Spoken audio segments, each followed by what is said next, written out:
नमस्कार दोस्तों, स्वागत है आप सभी का आपके इस YouTube platform law with Raunit पे।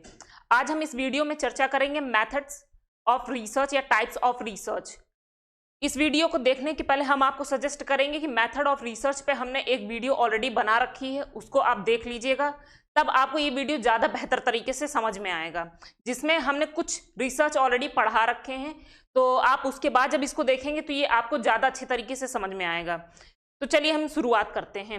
इसके पिछले वीडियो में हमने आपको पढ़ाया था क्वालिटेटिव, क्वांटिटेटिव रिसर्च, गुणात्मक और मात्रात्मक शोध, एथनोग्राफिक रिसर्च पढ़ाया था, डिस्क्रिप्टिव रिसर्च पढ़ाया था, वर्णनात्मक शोध, जिसको मतलब डिस्क्रिप्टिव रिसर्च को हिंदी में हम वर्णनात्मक शोध भी कहते हैं, एंड सो ऑन। जैसे कोरिलेशन रिसर्च आपको देखना है तो वो वीडियो आप देख करके तब यहाँ पर आइए। तो जैसे कि हमने आपको बताया था क्वालिटेटिव एंड क्वांटिटेटिव रिसर्च, मात्रात्मक और गुणात्मक रिसर्च। यहाँ मैं आपको ये बताना चाहती हूँ कि जब मैंने आपको पढ़ाया था तो हमने आपको ये बताया था कि जो क्वांटिटेटिव रिसर्च है वो स्टैटिस्टिकल रिसर्च में बहुत ज़्यादा मेजॉरिटी के तौर पर यूज़ होती है। लेकिन यहाँ हम आपको ये बताना चाहते हैं कि जब आप रिसर्च मैथडोलॉजी से पर बेस्ड क्वेश्चंस आप सॉल्व करेंगे तो अक्सर करके स्टैटिस्टिकल रिसर्च से लेकर के वो क्वेश्चंस बहुत ज़्यादा पूछते, फ्रीक्वेंटली उस पर क्वेश्चंस आते हैं, तो आपको वो थोड़ा स्टैटिस्टिकल रिसर्च अलग से उसे पढ़ना पड़ेगा। ठीक है, चलिए हम आते हैं आज के इस वीडियो सेशन में। ये हमने आपको बताया था, ये है it is the types of research जो कि आपको स्टडी करनी है, जो कि आपको पढ़नी है। आज हम पढ़ेंगे x post facto research. X post facto का सीधा सा क्या मतलब होता है? After the effect. ठीक है, क्या कहता है x post facto research? That research in which the independent variable or variables have already occurred and in which the researcher starts with the observation of the dependent variable or variables. इसमें क्या होता है कि independent variable होता है which already occurred and the researcher start with the observation of the dependent variable. वो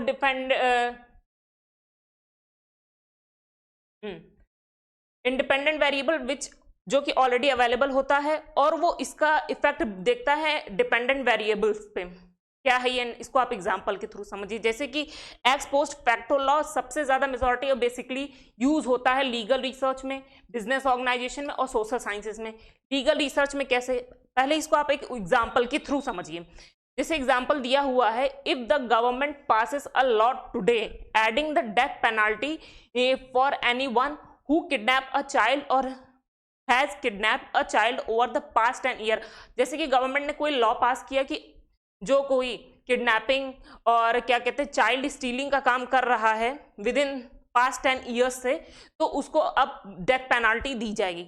ये law आज पास हुआ है और इसमें इन्होंने ऐसा साफ प्रोविजन डाल दिया है। तो इसका मतलब क्या है कि इसका रेट्रोस्पेक्टिव इफेक्ट है, मतलब भूतलक्षी इसका प्रभाव है। अच्छा, यहाँ पे वेरिएबल्स देखिए, यहाँ पर क्या था कि इंडिपेंडेंट वेरिएबल क्या था?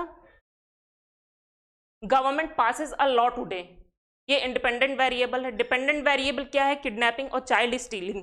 ठीक है ना, तो ये independent variable which is already occurred, जो कि ऑलरेडी अकर्ड मतलब कि ऑलरेडी एग्जिस्ट कर रहा है, और इसका डिपेंडेंट वेरिएबल किडनैपिंग और चाइल्ड स्टीलिंग पर क्या इफेक्ट है। ठीक है, तो इस पर इसकी स्टडी हम चेक करते हैं। आइए आगे देखते हैं। The retrospective application is the example of the x post facto research and it is an the quasi experimental study. Retrospective application, जैसा कि हमने आपको बताया कि एक्स पोस्ट फैक्टो क्या होता है, उसका प्रभाव भूतलक्षी होता है। In this type of research, investigator attempt to determine the cause or consequences of the differences that already exist between among group of the individuals. देखिए क्या होता है कि ये लीगल रिसर्च में क्यों होता है, क्या होता है एक्स पोस्ट फैक्टो लॉ और क्या होता है रेट्रोस्पेक्टिव एप्लीकेशन। देखिए जो लॉ वाले बच्चे हैं उनको तो ये ज़्यादा समझाने की जरूरत नहीं, क्योंकि वो उनके लिए ये यूज टू है, तो वो इसको बहुत अच्छी तरह समझ पा रहे होंगे। लेकिन हम आपको बताते हैं कि इसमें क्या होता है कि जैसे कि कोई एक्ट है जो कि होता चला आ रहा है, लेकिन उसका क्या है कि उसको पनिश करने के लिए कोई ऐसा लॉ नहीं आया है, और इन केस आज अगर कोई लेजिस्लेचर कोई एक्ट लाती है और उस एक्ट को पनिश कर देती, पिनलाइज कर देती है, तो क्या होता है फिर सवाल ये उठता है कि ये जो एक्ट आज लाया गया है वो पुराने एक्ट्स को भी पनिश करेगा या नहीं। क्या वो पुराने एक्ट्स पर इफेक्ट डालेगा या नहीं, या अब के बाद जितने भी उस तरीके के एक्ट होंगे उस पर ये इफेक्ट डालेगा। तो ये सवाल इसमें पैदा होता है। तो जैसा कि इसमें हमने आपको बताया एग्जाम्पल के through, if the government passes a law today adding the death penalty for anyone who kidnap a child और has kidnapped a child over the past 10 years, मतलब कि जो पिछले 10 साल में जिन्होंने किडनैपिंग या चाइल्ड स्टीलिंग का काम किया है उसको जो है पनिश किया जाएगा डेथ पेनल्टी से। ये गवर्नमेंट ने ये लॉ पास किया है। ये था एक्स पोस्ट फैक्टो लॉ। अब हम आ जाते हैं हिस्टोरिकल रिसर्च में, ऐतिहासिक रिसर्च, ऐतिहासिक शोध। इसको आइए हम पढ़ते हैं कि historical research is a type of research that involve the study of the past event, people and the societies. ये पीपल्स एंड सोसाइटीज के पास्ट इवेंट की स्टडी करता है। It is the systematic and the objective approach to investigation and the analysis of the historical resources includes. It is the systematic and the objective approach to the investigation and the analysis of the historical resources, primary resources such as the original documents, artifacts and oral histories, as well as the secondary sources such as the scholarly publications, journals and books। देखिए, हम तो एक तरीके से ये बोलते हैं कि जब भी हम रिसर्च करना चाहते हैं या किसी भी टॉपिक पे जब भी रिसर्च करते हैं तो हम तो उस पर हिस्टोरिकल स्टडी ऑब्वियसली करते हैं, क्योंकि हम जब उस पर हिस्टोरिकल स्टडी करेंगे नहीं तो हमें ये पता कैसे चलेगा कि आखिरकार वो उसने अभी तक क्या इफेक्ट शो किया है, क्या इफेक्ट शो करेगा, क्या उसमें कमी रह गई है जिस पर हम रिसर्च करेंगे। उदाहरण के तौर पे समझिए, जैसे कि आज हमें अल्जाइमर्स डिजीज पे मेडिसिन बनानी है, तो अगर मैं अल्जाइमर डिजीज पे जो है मेडिसिन बनाना चाहती हूँ तो मैं क्या करूँगी, पहले हिस्टोरिकल स्टडी करूँगी कि अल्जाइमर्स पे कौन कौन सी दवाइयाँ अब तक आई हैं, तो अल्जाइमर्स पे कौन कौन सी दवाइयाँ आई हैं और कौन सी दवाई उस पर कितना इफेक्टिव है, कौन सी अभी ऐसी कौन सी कमी रही है जो दवाइयाँ अब तक बनी हैं उसमें ऐसा क्या है जो अभी इतने अच्छी तरीके से अल्जाइमर्स डिजीज को क्योर नहीं कर पा रहा है, क्या हम उससे भी बेहतर दवाइयाँ बना सकते हैं। तो ये सब हमें कैसे पता चलेगा, ये सब हम उसकी हिस्टोरिकल स्टडी करेंगे, जिसके दो सोर्सेज मैंने आपको बताया, primary source through the original document, artefacts and the oral histories, as well as the secondary sources such as the scholarly publications, journals and books. इसका उद्देश्य क्या होता है? The purpose of the historical research is to uncover and interpret the meaning, historical research to uncover and interpret the meaning and the significance of events, ideas and social and cultural practices for the past. Historians use a variety of methods and techniques to conduct their research, including archival research, textual analysis, oral history, interviews and the qualitative analysis. जिनको जिनको historical research conduct करनी होती है वो इन सब tools का use करते हैं, जैसा कि हमने आपको बताया एग्जाम्पल के तौर पे, growth of the trade union in India and the evolution of the modern education system etcetera. Historical research को हम एक लेआउट से समझेंगे कि study of the past event, people and society. It help in the understanding the past societies often presented in the narrative form, reconstruct the historical narrative, development of the critical thinking skill, more knowledge about the culture। अगर आप किसी culture पे study करना चाहते हो तो ये उसके बारे में क्या आपको और भी ज़्यादा ज्ञान देता है। preserve the culture heritage, give understanding of the multiple perspective। Analytical research पे हम आ जाते हैं। एनालिटिकल रिसर्च, इसको तो आप पहले शब्दों से समझिए क्या है ये एनालिसिस। जब हम किसी चीज़ की एनालिसिस करते हैं तो वहाँ पर हम कंडक्ट करते हैं एनालिटिकल रिसर्च। एग्जाम्पल के तौर पे, one could identify smokers and the non smokers at base line and compare their subsequent incident to developing the heart disease. Analysis, smokers और नॉन स्मोकर्स का हार्ट डिजीज पर क्या effect है, ये दो लोगों के बीच में कंपैरेटिव एनालिसिस करना ही एनालिटिकल रिसर्च है। दूसरा एग्जांपल देखिए, a group of the researchers examine whether using sleeping pills put the people at risk of the Alzheimer disease. जिनको नींद की प्रॉब्लम है, नींद नहीं आती है, नींद ना आने के बहुत सारे फैक्टर्स हैं, आपको पता ही होगा, तो जब वो सोने के लिए पिल्स का यूज कर रहे हैं तो वो क्या उनके ऊपर अल्जाइमर डिजीज को इफेक्ट करे, मतलब कि अगर वो पिल्स ले रहे हैं तो क्या वो अल्जाइमर्स के पेशेंट्स हो रहे हैं, अगर वो हो रहे हैं तो किस लेवल पर हो रहे हैं। तो इनकी स्टडी करना, इसकी एनालिसिस करना कि जो स्लीपिंग पिल्स हैं उसका जो है इस डिजीज पे क्या इफेक्ट पड़ रहा है। Analysis of impact of 3 new laws over the different territory of India. इसको तो चलिए आपने समझ लिया थोड़ा साइंस के बेसिस पे, हम थोड़ा इसको लॉ के बेसिस पे समझ लेते हैं कि जो हमारे 3 लॉस आए हुए हैं रिसेंट में उनका क्या इफेक्ट है हमारे डिफरेंट टेरिटरीज पे, लोगों की क्या ओपिनियन है, इसकी भी एनालिसिस करना, इसको हम क्या बोलते हैं, एनालिटिकल रिसर्च बोलते हैं। क्या है analytical research? Analytical research is the specific type of research that involve the evaluation of fact and the information relative to the research being conducted. It involves the evaluation of fact and information relative to the research being conducted. जो research करी गई है उसके बारे में evaluation करना, analysis करना और उसके बारे में इंफॉर्मेशन को रिसीव करना, ये क्या है, एनालिटिकल रिसर्च है। अ group of the people including students, doctors and psychologists use the analytical research during the studies to find the most relevant information.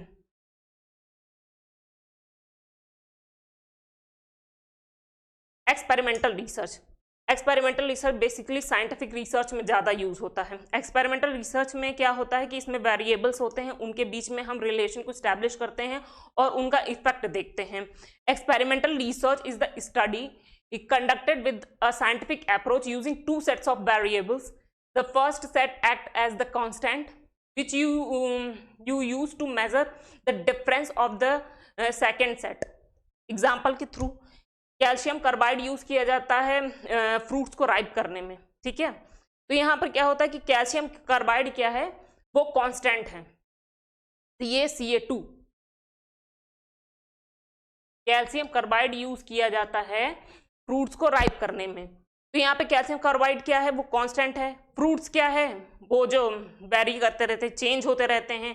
तो हमें देखना है कि डिफरेंट फ्रूट्स पे या फ्रूट की क्या स्टेज है, अभी बहुत ज़्यादा कच्चा है या थोड़ा सा पका है, तो उन पर उसका क्या इफेक्ट पड़ रहा है, इसकी स्टडी करने के लिए हम एक्सपेरिमेंटल रिसर्च करते हैं। ये एक तरीके से साइंटिफिक रिसर्च होता है। साइंटिफिक रिसर्च में जैसे कि हम कोई एंटी कैंसरस मेडिसिन बना रहे हैं, तो एंटी कैंसर मेडिसिन अगर हमने जैसे बनाई, मैंने सिंथेसाइज किया लेबोरेटरी में, तो उसका डिफरेंट टाइप्स ऑफ पेशेंट्स जो हैं कैंसर के, उन पर क्या इफेक्ट है, क्योंकि जब कैंसर होता है तो भी तो कई स्टेज का होता है ना, तो उसमें हम उनको देते हैं और स्टडी करते हैं, एनालिसिस करते हैं वहाँ पर कि क्या उसका इम्पैक्ट पड़ रहा है उनके ऊपर। तो ये एक तरीके से these both are the examples of the experimental research. 3 characteristics of the experimental research: manipulation, as I told you already, the control and the random assignment. This is sufficient for the experimental research, क्योंकि हमने experimental research से काफी questions देखे नहीं है, लेकिन आप लोग देख रहे हैं तो कमेंट सेक्शन में जरूर पूछिएगा। तो मैंने जैसे कि आपको ऑलरेडी बताया है कि ये जो आप पढ़ रहे हैं it is not the sufficient enough, तो क्वेश्चंस लगाइए, दिमाग के घोड़े दौड़ाइए और उसको देखिए। जो क्वेश्चंस आपसे नहीं सॉल्व हो रहे हैं या इशू क्रिएट हो रही है उसको कमेंट सेक्शन में जरूर पूछिए। आ जाते हैं हम एक्शन रिसर्च पे। एक्शन रिसर्च क्या है? The action research refer to the examining action, assessing their effectiveness in bringing about the desired outcome and choosing a course of the action based on those results. It is the typically used in the educational setting for the teachers and the principals to perform the type of the self assessment and the course correction. Example के through समझिए इसको आप। इसमें क्या होता है कि a teacher collect the data about their methods of the teaching 5th grade math। वह 5th ग्रेड मैथ में अपने टीचिंग मेथड्स का डाटा कलेक्ट करता है। At the end of the first school quarter they discover only 33% of the student demonstrated proficiency in the concepts. As the result the teacher implemented the new methods for the second quarter. उन्होंने data collect किया कि भैया हम जो math पढ़ा रहे हैं उसका क्या इफेक्ट है बच्चों पे, क्या आया 33%। तो उन्होंने क्या किया कि पहले तो उन्होंने, जैसा कि आप डेफिनेशन में पढ़ी कि हमने आपको क्या बताया कि पहले उन्होंने एसेस किया। उन्होंने क्या किया, एसेस किया कि वो कैसे एसेस किया, डाटा कलेक्ट करके कि मैथ्स की टीचिंग पर उनका क्या इफेक्ट है, ठीक है ना। एसेसिंग करने के बाद उसके इफेक्टिवनेस को चेक किया, उसको एसेस करने के बाद फिर उन्होंने उसके इफेक्टिवनेस को चेक किया, पता चला कि 33% ही बच्चे सिर्फ क्लियर कर पा रहे हैं, उनकी जिनकी मैथ्स अच्छी है। उसके बाद फिर वो डिजायर्ड आउटकम मिला उनको। डिजायर्ड आउटकम क्या मिला कि मतलब जो 33% ये बहुत अच्छा रिजल्ट है नहीं, तो ये डिजायर्ड आउटकम है नहीं, तो choosing the course of the action based on the result.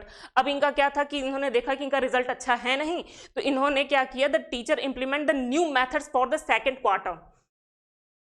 तो ये इस एग्जाम्पल के साथ ये डेफिनेशन फुलफिल हो जा रहा है। Action research is generally applied in the social sciences, और भी जगह पे यूज होता है, and it mean the learning by doing, ठीक है। तो 5th steps in the cycle of the action research.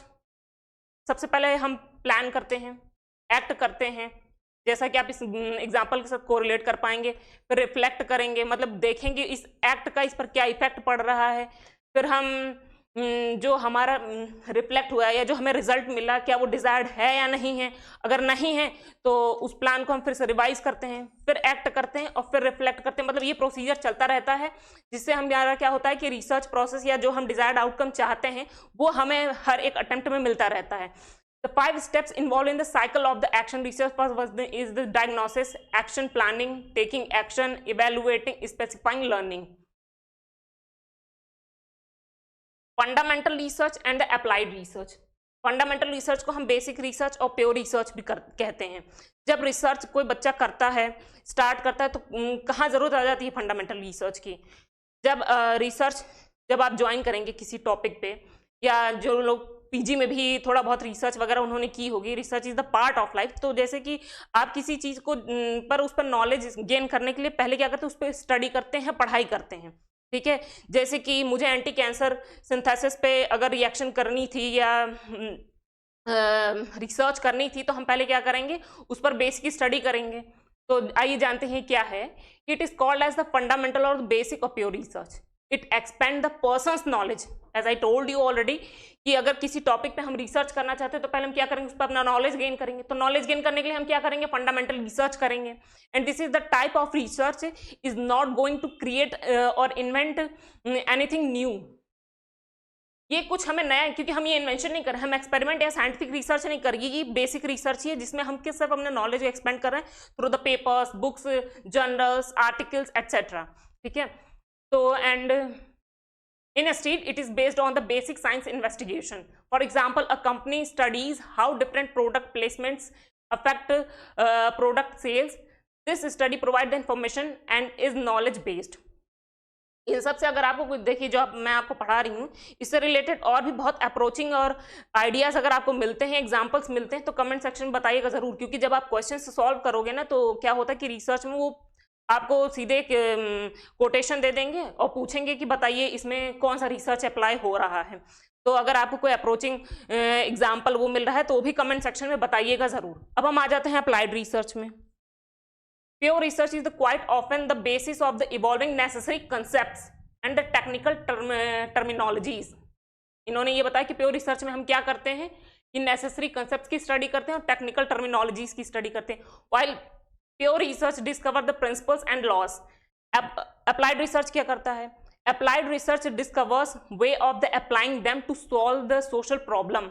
अगर इंस्टीड हमें कोई प्रॉब्लम दिखती है तो उस पर हमने तुरंत फंडामेंटल रिसर्च किया, हमने पढ़ा उसके बारे में नॉलेज गेन करके इसको कैसे इंप्रूव किया जा सकता है, तो उसके पहले मैंने थियोरेटिकल नॉलेज गेन किया। अब हम क्या करेंगे, उस प्रॉब्लम को क्योर करने के लिए उस स्टडी को वहां अप्लाई करेंगे, ठीक है ना। जैसा कि हमने आपको इधर बताया कि applied research discover the way of applying them to solve the social problem. Applied research focuses on the analysis, analysing and solving the social problem. For example, a student working on doctorate in the education studies way to increase the student involvement in the classroom. This research focuses on a defined problem and is the solution based. For example, improving the agriculture and the crop production.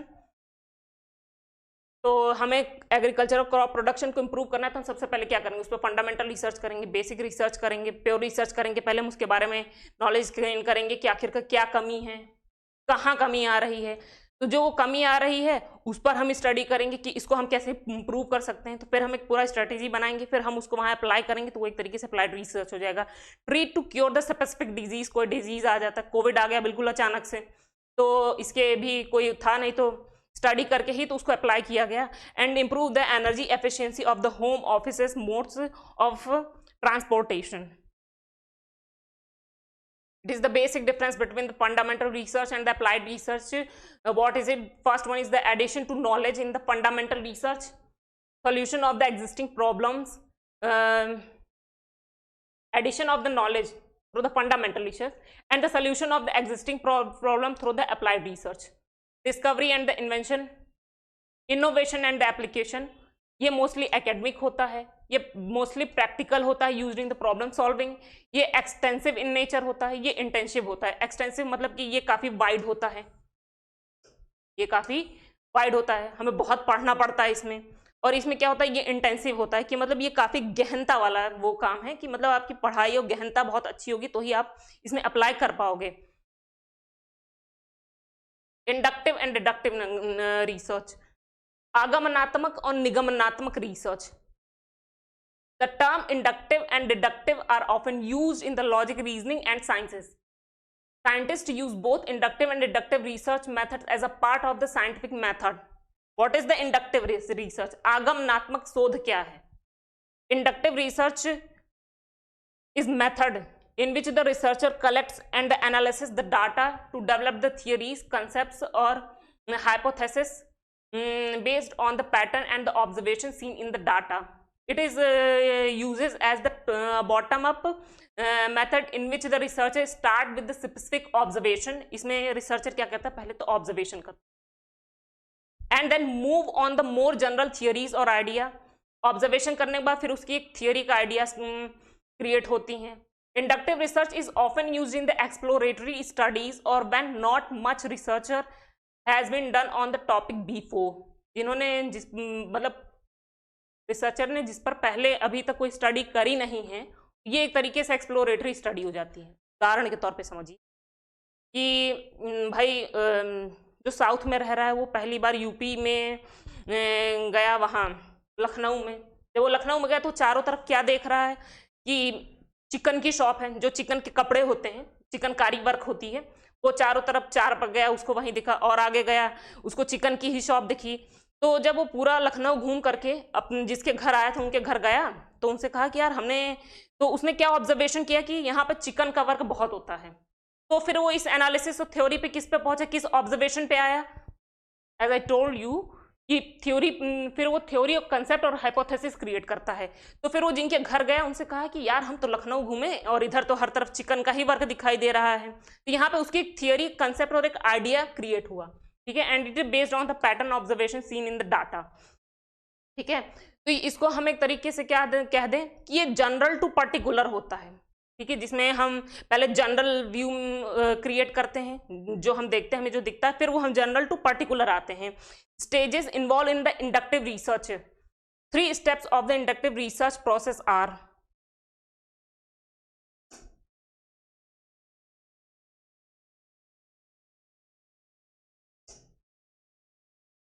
First one is the observation. This can be done in many ways such as through survey, interview or the direct observation. As I told you, the direct observation in this example, survey और interview, जैसे कि आप और भी study करना चाहते हो तो वो सर्वे और इंटरव्यू के थ्रू भी आपका ये ऑब्जर्वेशन यहाँ पर मिलता है। दूसरा क्या है, पैटर्न रिकॉग्निशन।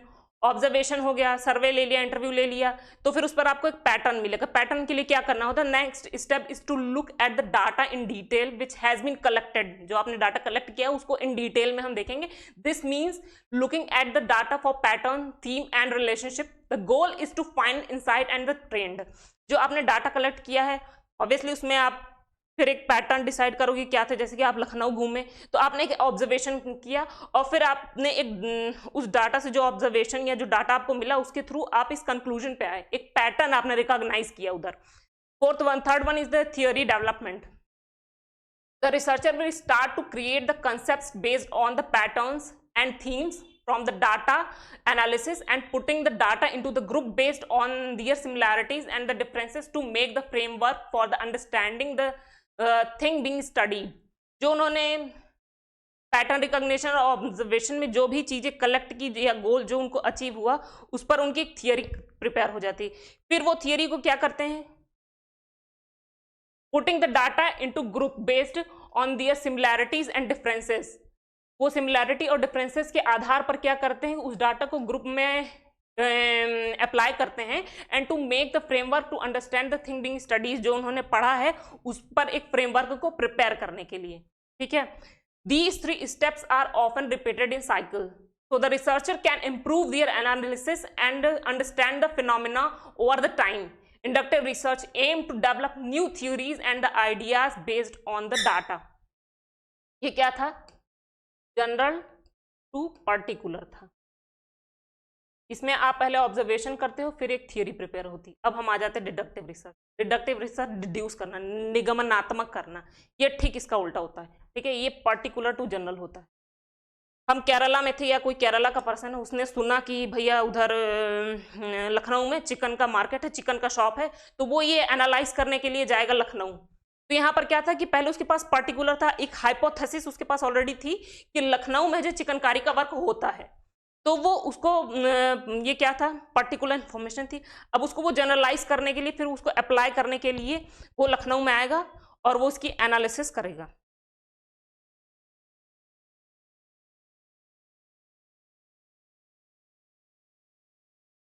क्या है, what is the deductive research? Deductive research is a type of the research in which the researchers start with their theory, hypothesis or generalization and then test is through observation and the data collection.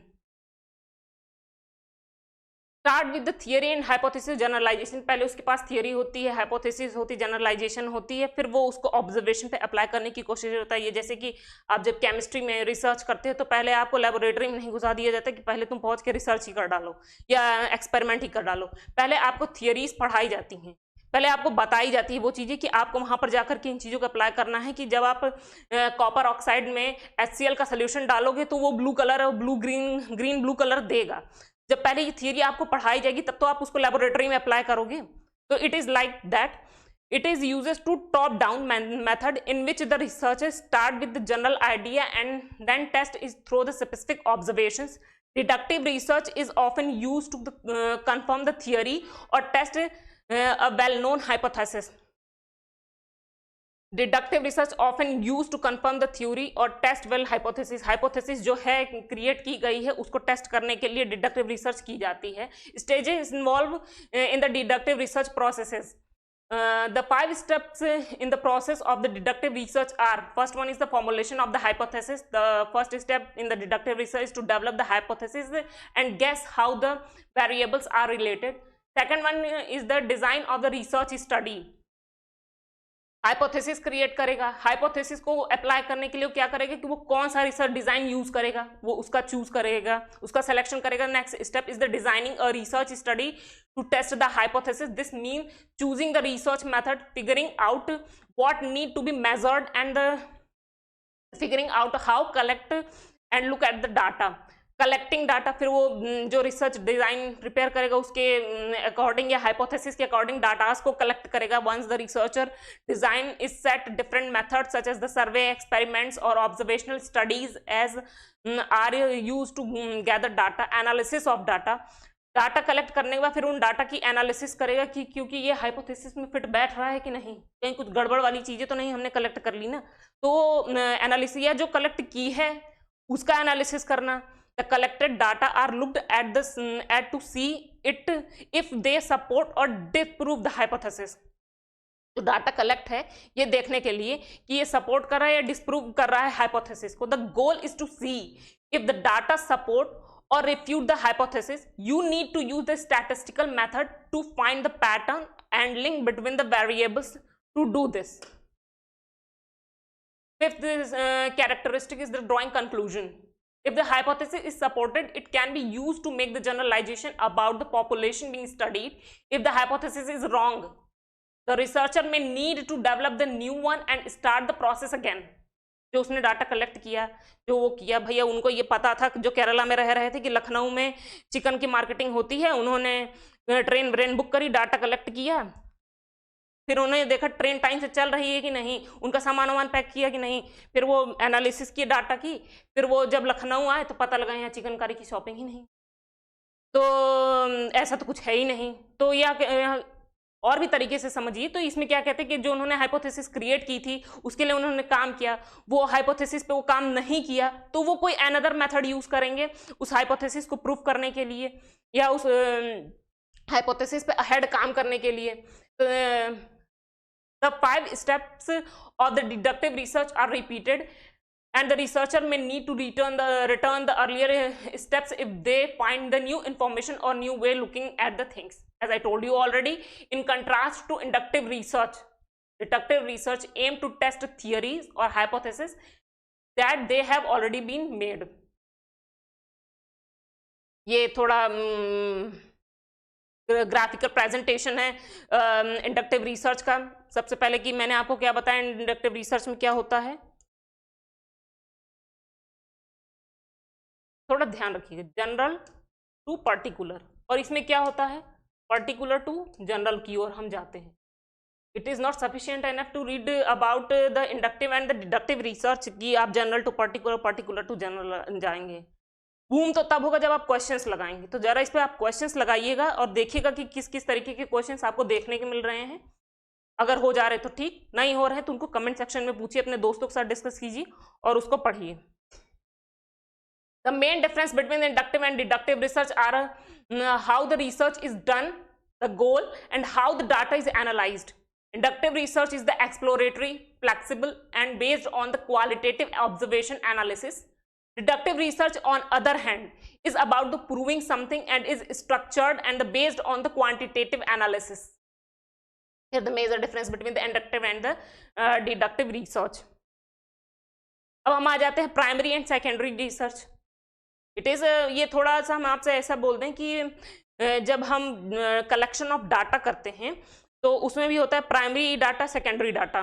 तो जब हम primary data और secondary data को collect करने के लिए जो research करते हैं वो वही है primary and the secondary research. क्या है, the researchers gather new data from the primary research.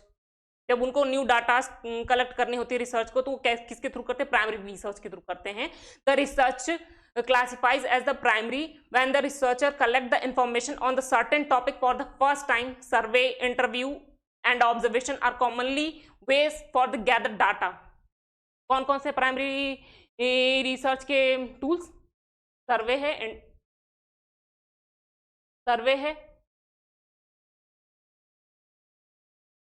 Survey interview and observation are common ways for the gathering data. On other hand, secondary research uses the previously gathered data through the primary research. Books, magazines, trade journals, and the other media majorly serve as the secondary data sources.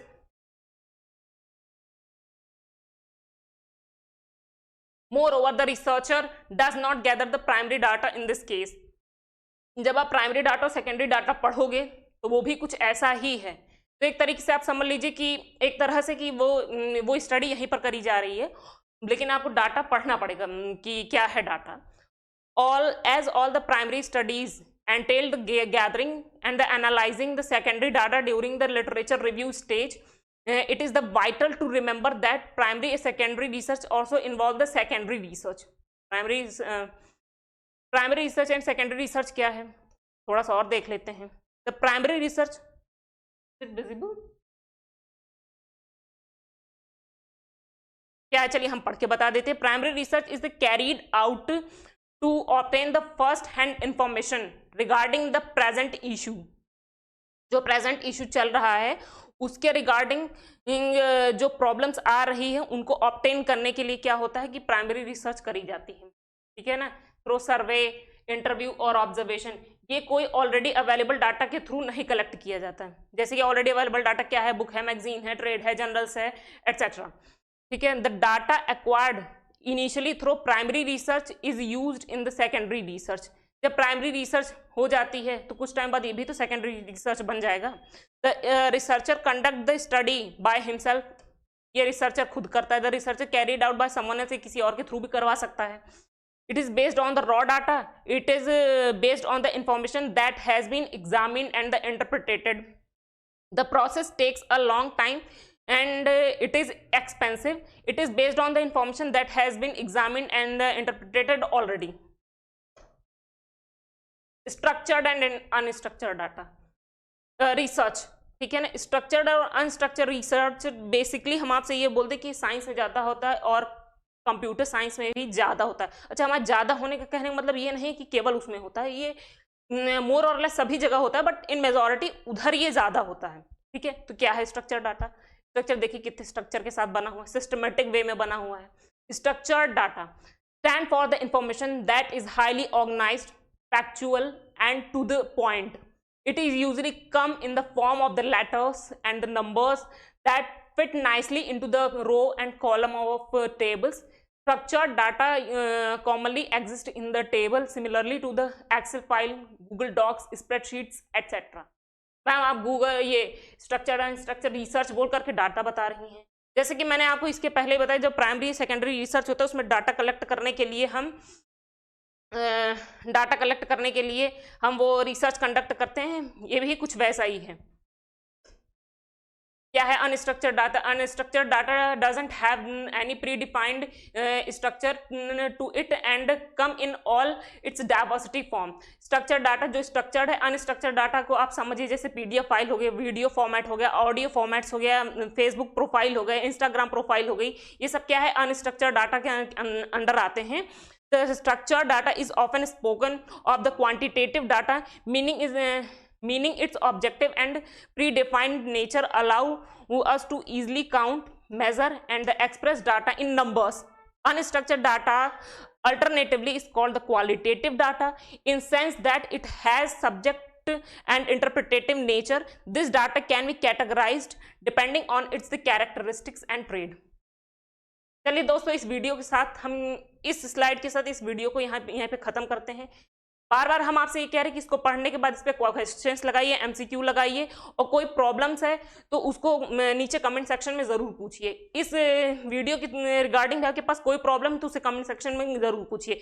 Next video में हम आपसे मिलते हैं next content के साथ. तब तक के लिए धन्यवाद.